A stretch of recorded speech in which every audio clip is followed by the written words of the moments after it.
update on the public school busing system on Grand Bahama.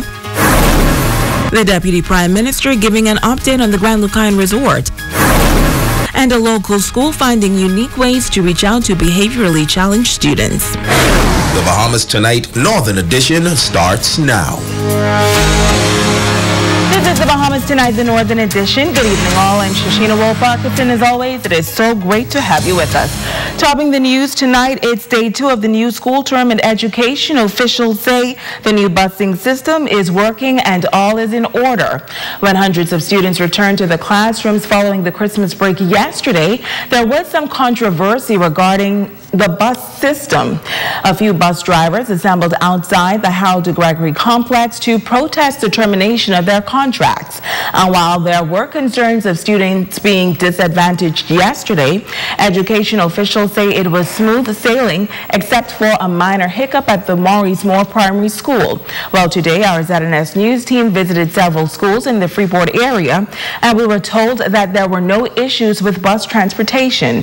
While they didn't wish to appear on camera, several principals reported that they actually had no complaints from students on Monday either, and that the transition went smoothly. Principals also reported that they were in contact with their respective district superintendents regarding the change, and that there were no incidents reported or any major complaints. Well, last evening, the chairman of the Progressive Liberal Party chimed in on the bus contract controversy, calling for the practice of terminating contracts to discontinue. While tonight, an executive with the governing Free National Movement is responding. Italia Hall reports. The National Vice Chairman of the governing Free National Movement, David Thompson, says he felt it necessary to get involved in the debate on the school buses controversy to set the record straight on the issue. Thompson claims that before 2015, contracts were handled differently. Government policy for contracts was always 3 years until 2015, when under the PLP, bus contracts were given for 5 years. All school bus contracts ended December 12th, 2018, after 3 years.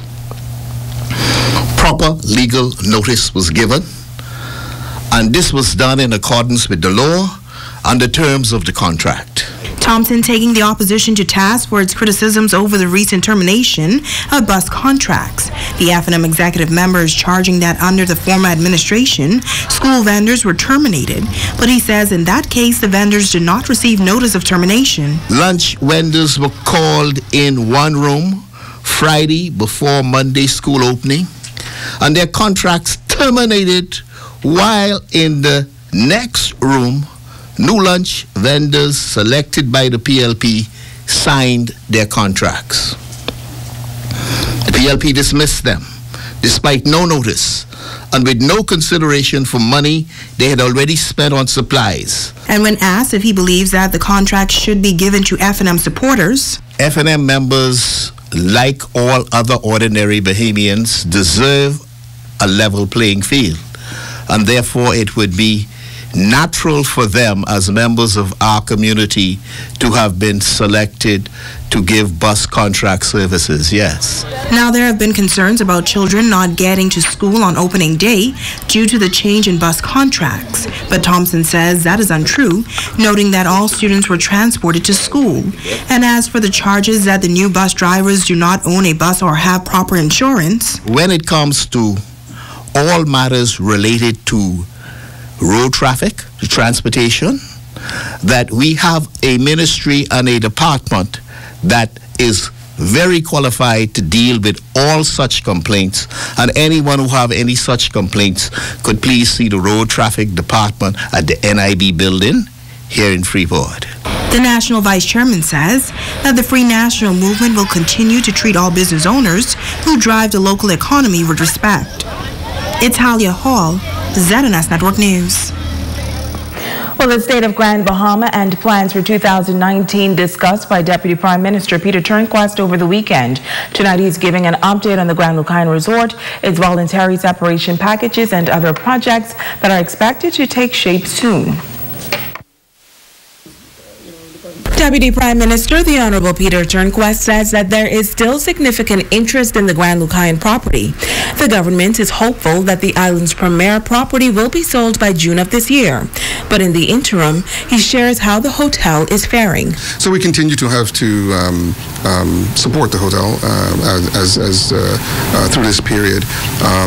We are still getting bookings and we're doing okay.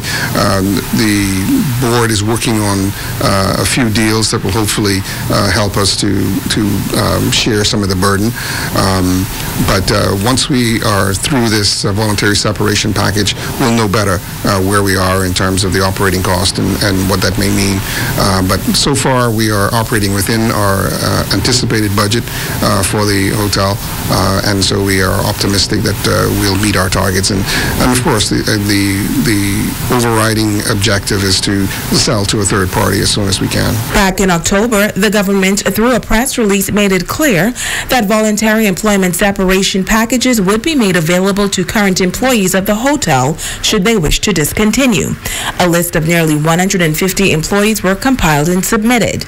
The government's aim back then was to complete the process by the end of the year. However, that has yet to happen. From my understanding, the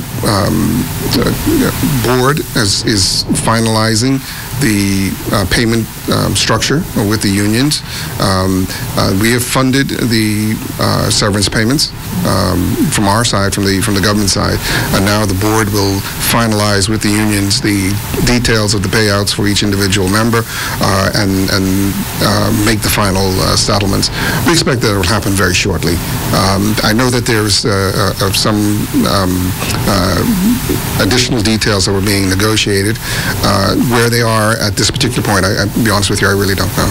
But we expect that that'll be settled very shortly. It's certainly our intent to have it settled shortly. He adds that there are several more projects in the pipeline for Grand Bahama, and the government is committed to seeing them come to fruition. We have a number of promising developments for the island, and we are certainly hopeful that they will come to fruition very soon, early in the new year.